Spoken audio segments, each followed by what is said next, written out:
ఏం తమ్ముడు చూస్తున్నాను. ఆ రోజు కమ్మరాజ్యంలో కడపరెడ్డి టైంలో మాట్లాడాలనుకున్నాను. తర్వాత లక్ష్మీస్ ఎన్టీఆర్ లో మాట్లాడాలనుకున్నాను. కానీ ఇప్పుడు చూస్తున్నాను వ్యూహం ట్రైలర్ చూశాను. ఏం తమాషాగా ఉందా మీకు? నా రాజకీయ అనుభవం లేదు మీకు. ఏ రకంగా నా మీద సినిమా తీస్తారు? మీరు నేను ఎప్పుడైనా కలిసామా? మీకు నాకేమైనా గొడవలు ఉన్నాయా? ఎందుకు నన్ను అంత నెగిటివ్ గా చిత్రీకరిస్తున్నారు? మీ ఉద్దేశం ఏంటి? ఇప్పుడు చంద్రబాబు గారు, నా పాయింట్ ఏంటంటే, ఇప్పుడు నేను పాలిటీషియన్ కాదు, నేను రాజకీయ నాయకుడు. నేను ఒక ఫిల్మ్ మేకర్, ఒక మామూలు సిటిజన్ ఆంధ్రప్రదేశ్ స్టేట్ లో. సో మిమ్మల్ని కలవలేదు, బట్ మిమ్మల్ని కలవాల్సిన అవసరం లేదు కదా. మీరు ఒక పొలిటికల్ లీడరు, 40 years ఎక్స్పీరియన్స్ ఉంది, 3 సార్లు సీఎం చేశారు, సెల్ ఫోన్ మీరే తెచ్చారు, అరేబియా మా సముద్రం కూడా తీసుకురావడానికి ట్రై చేసి మధ్యలో ఎక్కడ అవ్వలేదు. ఇలాంటి రకరకాల హైదరాబాద్ ఇలాంటి కంట్రీ సిటీ లేదు మీరు లేకపోతే. కానీ ఇవన్నీ మీరు చెప్తున్నారు, పాయింట్ 1. దీంతో పాటు ఇంకా ఏమేమి చేశారు ప్రజలు అందరికీ తెలిసిన ఉన్నాయి. మీరు ఎన్టీ రామారావు మీరు ఇప్పుడు ఎలా కొడిసారు, అది ఎలా చేసి ఎన్నో ఉన్నాయి. వాటన్నిటి నుంచి వచ్చిన నా ఇంప్రెషన్ తోటి ఈ సినిమా చేస్తున్నా. అప్పుడు మీరు ప్రజల్లో ఏం చేస్తున్నారని తెలిసిన నాలెడ్జ్కి నేను మిమ్మల్ని పర్సనల్ కలిసి నేను మాట్లాడి దానిలో నుంచి దాని మీద తీయడం కదా సినిమా. అది నా పాయింట్. అలా కాదు, మీరు ఆ మాదిరిగా చూస్తే జగన్మోహన్ రెడ్డి గారి దగ్గర ఎంత ప్యాకేజ్ తీసుకున్నారు చెప్పండి, మేము అదే ప్యాకేజ్ ఇస్తాము, మమ్మల్ని హైలైట్ గా సినిమా తీయండి మీరు. సార్ మీరు నమ్మిన నమ్మకపోయినా నేను ప్యాకేజ్ కోసం, ఎందుకంటే ప్యాకేజ్ అనేది ఇప్పుడు నేను అలాగూ చెప్తే మీరు ఆల్రెడీ ఫిక్స్ అయిపోయారు కాబట్టి మీరు నమ్మరు. ఓకే, కానీ మీరు ఎంత పెద్ద ప్యాకేజ్ ఇచ్చినా, ఒకవేళ జగన్ గారు ఇచ్చారు అనుకున్నా తీయడం. ఎందుకంటే ఎన్టీ రామారావు ఎందుకు తీయగా నామాన్ని తీయట్లేదు. ఎన్టీ రామారావు గారు కొన్న క్యారెక్టర్ని పోర్ట్రేట్ చేయటంలో అక్కడ జరిగిన దాంట్లో దాని మూలాన తీయగలిగా. సిమిలర్గా నేను ఇప్పుడు జగన్ గారిని పాజిటివ్గా చూపిస్తున్నానని మీరు అనుకుంటే అది నాకు జగన్ గారి మీద ఇంప్రెషన్, నేను దాన్ని ఎప్పుడు దాయి. ఓకే, సో మిమ్మల్ని హీరోగా పెట్టి సినిమా తీయటం అనేది ప్రపంచంలో స్టీవెన్ స్పీల్బర్గ్, జేమ్స్ కెమెరాన్ వల్ల కూడా అవ్వదు. ఎందుకంటే మీరు ఉన్నదే వినలే మొత్తం మీరు, అందుకని నేను కానీ ఎవరు కానీ మీ మీద సినిమా తీయలేదు. కరెక్ట్ గా మీరు ఎలక్షన్ మూమెంట్ లోనే సినిమా రిలీజ్ చేస్తున్నాం, దాని వల్ల నేను చాలా బాధపడుతున్నా. వారి తర్వాత చూస్తే నా కొడుకుని చాలా కామెడీగా చూపిస్తున్నారు. ఇది ఎంత వరకు కరెక్ట్ అని అడుగుతున్నాను ఈ రోజు. సో ఇప్పుడు ఎలక్షన్ లో తీయడం లేదండి, సినిమా తీసిందే ఎలక్షన్ అప్పుడు హాట్ టాపిక్ గా ఉంటుంది. మీరు కానీ మీ ప్రత్యర్థులు కానీ ఎవరైనా కానీ ఉంటారు, న్యూస్ లో ఉంటారు కాబట్టి దానికోసమే తీయడం జరిగింది. అప్పుడు ఎలక్షన్ ముందు తీస్తున్నారు అనే దాంట్లో అర్థం ఉంది. ఇకపోతే మీ కొడుకును కామెడీ నుంచి చూపెడుతున్నాను అని మీరు అంటే, కామెడీ నుంచి చూపెట్టకపోతే ఇంకా చూపెడతారు ఎవరైనా? మీరు చెప్పండి. అది మీరు చెప్పగలిగితే నేను చంద్రబాబు నాయుడు ఫిల్మ్ ఇన్స్టిట్యూట్ లో వచ్చి నేను మళ్ళీ నేర్చుకోవడానికి ట్రై చేస్తాను. మీరు ప్రయత్నం చేయండి. తదుపరి మీకు ఇక్కడ చెప్తున్నాను వార్నింగ్, రాబోయే ఎలక్షన్ నేనే గెలుస్తాను. అప్పుడు చూస్తాను, మీకు ముంబై మాఫియా ఉండొచ్చు, దావూద్ ఇబ్రహీం ఉండొచ్చు, కానీ రాబోయే ఎలక్షన్స్ లో విజయం వచ్చిన తర్వాత అప్పుడు చూద్దాం తమ్ముడు. అప్పటి వరకు నేంటో చూపిస్తాను. ఏం చూస్తారు అయ్యారు అనుకుందాం, ఏం చేస్తారు అప్పుడు? అంటే ఏదో చేసేసి మీ గ్యాంగ్ తీసుకొస్తారా, లేకపోతే మీకున్న పోలీస్ వ్యవస్థని మీ నౌకర్లాగా వాడుకుని ఏమన్నా చేస్తారా? అది కూడా చెప్పండి. నేను గెలిచాక చూపిస్తాను నేనేంటనే. Okay, thank you sir. అంటే నాకు ఒకటే చెప్తున్నాను, ఇప్పుడు చంద్రబాబు నాయుడు గారి గురించి మీరు నా అభిమానం అంటున్నారు. మీరు అభిమానం చెప్పి నన్ను ఈరోజు ప్యాకేజ్ ఇస్తారు అని చెప్పి ట్రైలర్లో చూపించడం అది ఎంతవరకు కరెక్ట్ వరం గారు మీరు చెప్పండి. ప్యాకేజ్ ఇస్తారా నేను చెప్పలేదు, చంద్రబాబు నాయుడు మీ గురించి చెప్పారు, అది నేను చూపించాను. నేను కెమెరాతో అక్కడ ఉన్నాను కాబట్టి అది నేను తీశాను. నేను ప్యాకేజ్ ఇస్తారని ఎప్పుడు నేను చెప్పలేదు. So Chandrababu Naidu character offer చేశాను, ఆఫర్ చేసింది మీరు స్వీకరించారని కూడా నేను చెప్పలా. నేను చర్యలు చూస్తాం, ఇంకొకసారి చూడండి. ప్యాకేజ్ ఇస్తా అన్నారు, దాని మీద మీరు రియాక్షన్ ఇవ్వలేదు కదా, అప్పుడు తీసుకున్నారా లేదా అనేది సస్పెన్సే కదా, నేను చూపించింది అదే. మీరు వ్యక్తిగతంగా ఏ ఇంటర్వ్యూలో చూసినా నేను పవన్ అభిమాని అంటారు. అభిమాని ఎప్పుడు కూడా తనకు నచ్చిన హీరోని నెగిటివ్ గా చూపించకూడదన్న విషయం మీకు ఎందుకు తెలియదు. ఇప్పుడు అభిమాని అనే దానికి నిజమైన అమ్మాయి అర్థం ఏంటంటే, తను అభిమానించే అతను చాలా బాగుండాలి, పైకి వెళ్ళాలి, అతను అనుకున్నది సాధించాలి అనుకున్నవాడే నిజమైన అభిమాని. ఊరికని మీ మొహం చూపిస్తే చప్పట్లు కొట్టి దీగమనే కాకుల్లాగా మన మేకలాగా అరిస్తే అదే అభిమానం అని మీరు అనుకుంటే నేనేం చేయలేదు. నేను కేవలం మీ మంచి కోరే నేను చెప్పిన ప్రతిదీ ఒక ఉచిత సలహా. తీసుకోవడం తీసుకోపోవడం అనేది మీ జ్ఞానం మీద ఆధారపడదు. తర్వాత నాకు చాలా మంది వాట్సాప్ చేస్తున్నారు. నేను ధర్నాకి వెళ్ళినప్పుడు, చంద్రబాబు గారు అరెస్ట్ అయినప్పుడు, నేను పడుకున్నప్పుడు రోడ్డు మీద పడుకున్న ఫోటో కావచ్చు, ఎక్కడ బండ మీద పడుకున్నప్పుడు ఫోటో కావచ్చు, లేదంటే మీరు ట్విట్టర్‌లో ప్రతి ఫోటోని ఎడిటింగ్ చేసి పెట్టడం వల్ల నా మనసు చాలా బాధ అనిపిస్తూ ఉంటుంది. ఎప్పుడు ఎందుకులే, సరే మనం మాట్లాడదాం, ఒక సమయం వస్తే సహిస్తాను, ఒక సమయం వచ్చినప్పుడు ఖచ్చితంగా వర్మని ప్రశ్నించాలి అనుకున్నప్పుడు ప్రశ్నిస్తున్నాను. దానికి సమాధానం చెప్పండి. ఇప్పుడు మీరు ప్రశ్నించిన, నా దవడ పగలగొట్టిన, నా బట్టలు తీసి పరిగెత్తించిన, లేకపోతే గుంజి తీసుకి చంపేసిన, అది ఆలోచన మీకు ఉండొచ్చు. కానీ అలా చేస్తే నన్ను కాదు, ఎవరిని చేసినా మిమ్మల్ని బొక్కలో పెడతారు. ఇది వ్యవస్థ. నేను కాదు, ఎవరు కాదు. ఇక పాయింట్ ఏంటంటే, ఇప్పుడు నేను అది పెట్టినప్పుడు అది ఉన్నది నేను పెట్టింది కదా.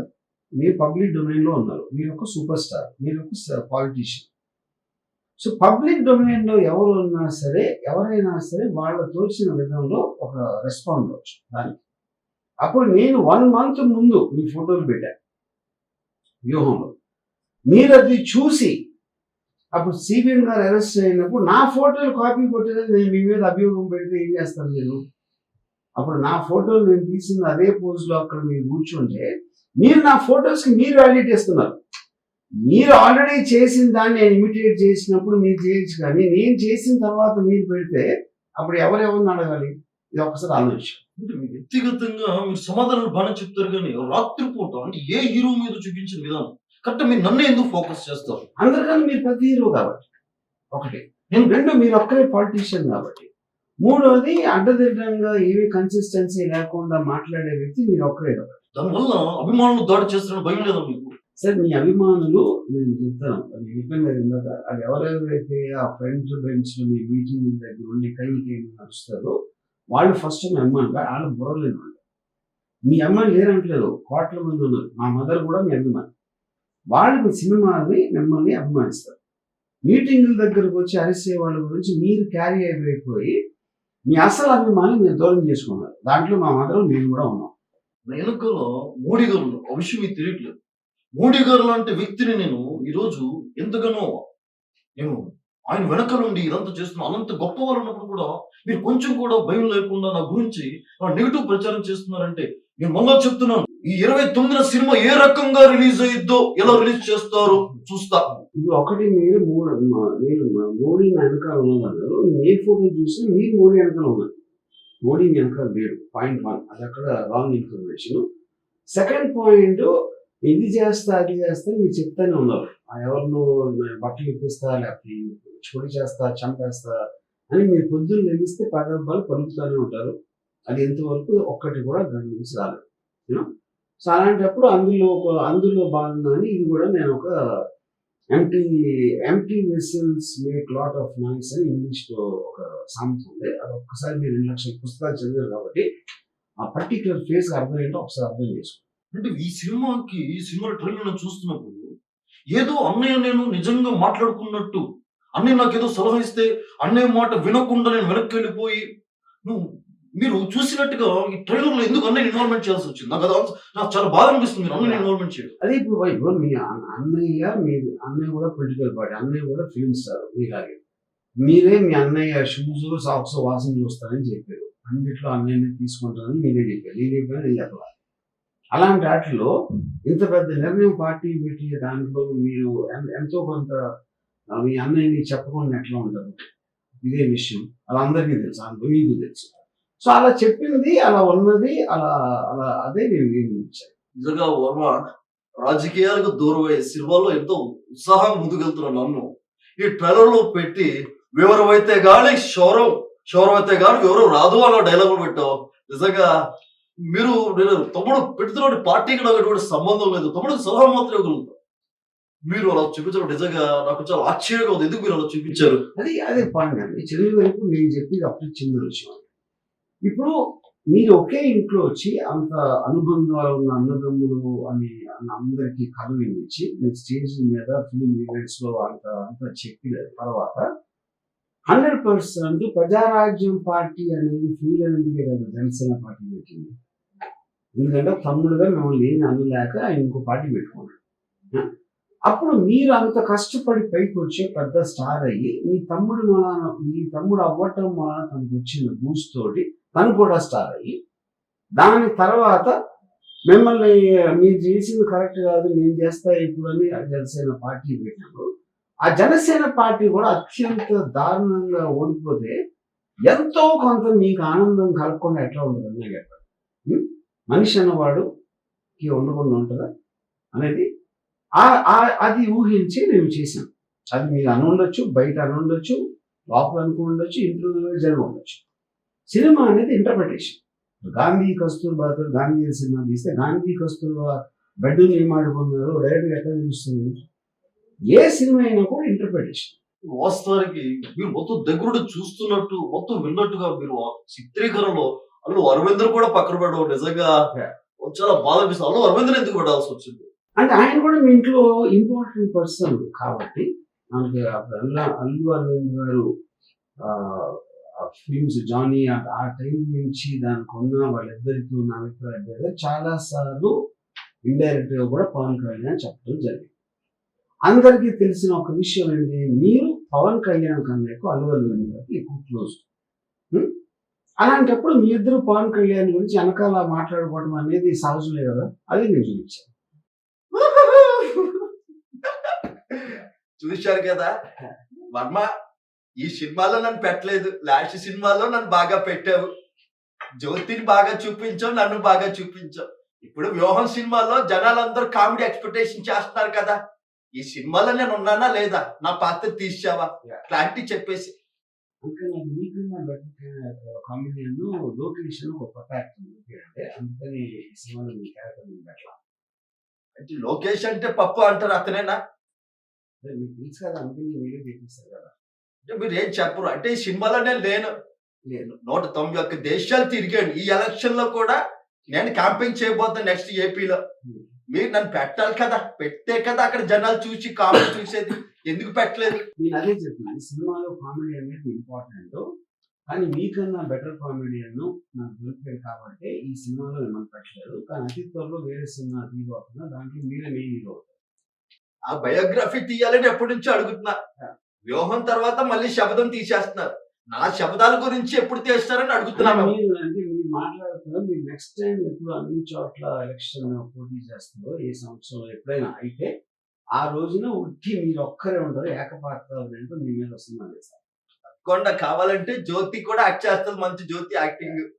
ఇప్పుడు చాలా మంది మొన్న కమరాజ్యంలో కడప రెడ్డిలు తీశారు, అందులో నా క్యారెక్టర్ అన్ని క్యారెక్టర్ కంటే బాగా హైలైట్ అయింది. జనాలు కూడా వ్యూహం 29 రిలీజ్ అవుతుంది కదా, ఆ కమెడియన్ తో పాటు లోకేష్ అనే పాత్రతో పాటు పాల్ పాత్ర కూడా పెట్టి ఉంటే బాగుండేదని జనాల ఎక్స్పెక్టేషన్. పాటలను పెట్టారు ఆ సినిమాలో. జనాలు ఎక్స్పెక్ట్ చేస్తున్నారని మీరు అనుకుంటున్నారండి. ఎందుకంటే మీకు వచ్చిన చోట ఓట్ల నంబర్ చూస్తేనే అలాంటి క్రౌడ్ జనాలు అన్ని ఎవరు అందరండి. లక్షల్లో ఉంటే జనాలు అంటారు.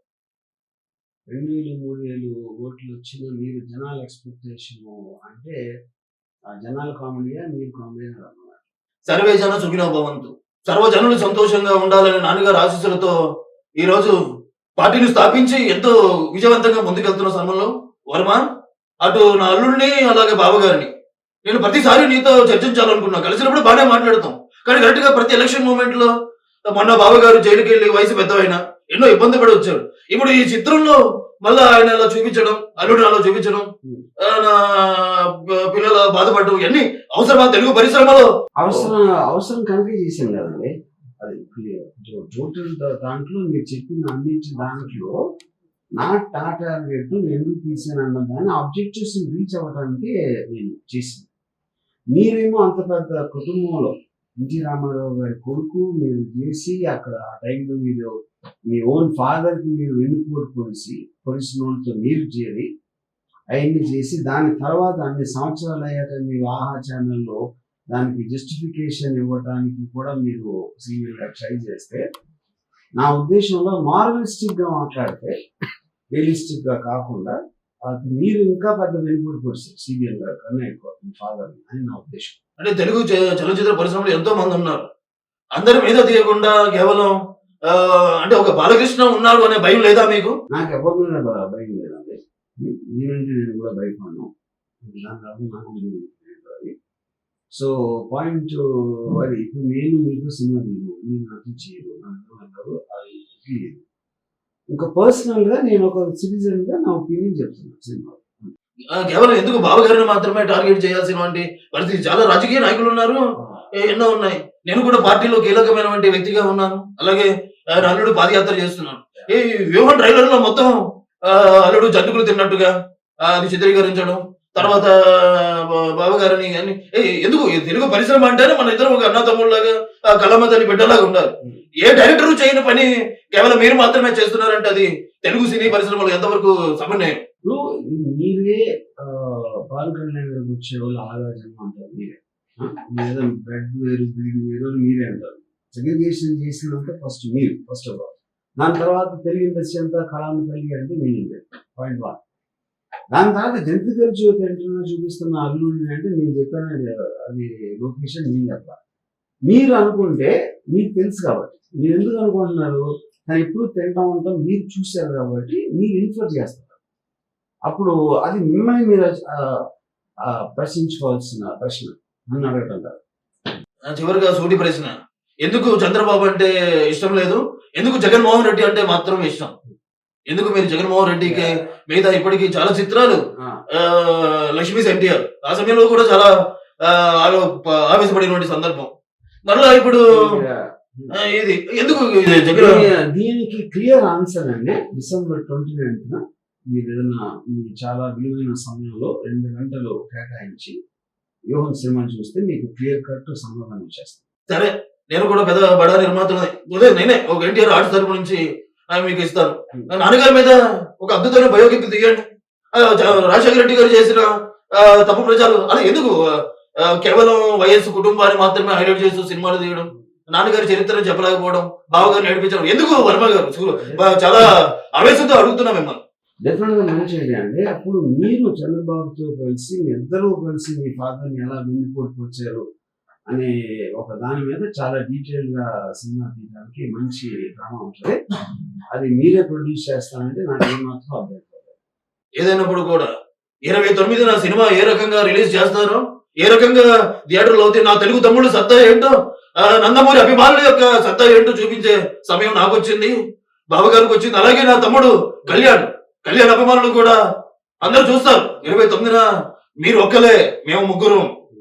మీ వైపు జగన్మోహన్ రెడ్డి ఉండొచ్చు, ఎవరైనా ఉండొచ్చు, ఆర్జీవి ఎంతైనా ఉండొచ్చు, కానీ ముగ్గురు కలిస్తే ఏ రకంగా థియేటర్లో ఆడతారో రిలీజ్ చేస్తారో మేము చూస్తాం. ఇప్పుడు రజనీకాంత్ సినిమా చూసిండ్రు, సినిమా ఒకటే సింగిల్ గా వస్తుంది. అలాగా మీరు ముగ్గురు వస్తున్నారు, నేను సింగిల్ గా వస్తున్నా, అలాగే జగన్ కూడా సింగిల్ గా వస్తుంది. అంటే మీరంటే వెనకాల జగన్, నాకు తెలిసి ఇదంతా వెనకాల నాకు వెనకాల ముందు ఎవరు ఉండరండి. ఎందుక ఏదో అన్నట్టు ఎవరు వెనకాల అది ఉండాల్సి, మీరు అందరూ పక్క పక్కన అంటారు, ఒకటి కనిపించరు, ఒకటి మాయమైపోతారు, ఒకటి మళ్ళీ తర్వాత వస్తారు. అంత ఇన్కన్సిస్టెన్సీ ఉన్న గ్రూప్ కి నేను ఫస్ట్ నుంచి నేను ఒకదాని మీద నిలబడుతున్నాను. నాకు జగన్ గారు అంటే ఒక మంచి ఇంప్రెషన్ ఉంది, సిబిఎన్ దగ్గర లేదు, దాన్ని నేను ఎప్పుడు మార్చలేదు. మీరు సిబిఎన్ అంటే ఇది అది, లోకేష్ అంటే అది అని ఒక టైంలో వాళ్ళు ఇచ్చారు, ఇప్పుడేమో వాళ్ళ లాంటి మనుషులు లేరు అంటున్నారు. అది మీరు ఆలోచించాల్సిన విషయం. సరే, 29న చూద్దాం. సై అంటే సై, ఎవరు గెలుస్తారో, ఏ రకంగా ఒకవేళ సెన్సార్ వాళ్ళు సమయం మీకు ఇచ్చిన 29న థియేటర్కి వచ్చిన థియేటర్కి జనాలు రావాలి, ఆ థియేటర్లో సినిమా పడాలి. అప్పటి వరకు సమస్తం యుద్ధానికి సిద్ధంగా మేము ఉన్నాము, మీరు కూడా సిద్ధంగా ఉండండి. ఇప్పుడు డైలాగ్ చెప్పడానికి అఖండ కాదు, లెజెండ్ కాదు, ఇది రియల్ లైఫ్. రియల్ లైఫ్ లో కూడా ఎన్నో రియల్ లైఫ్ లో హీరోలు అనే వాళ్ళు ఉండవు, వ్యవస్థ అనేది ఉంటుంది.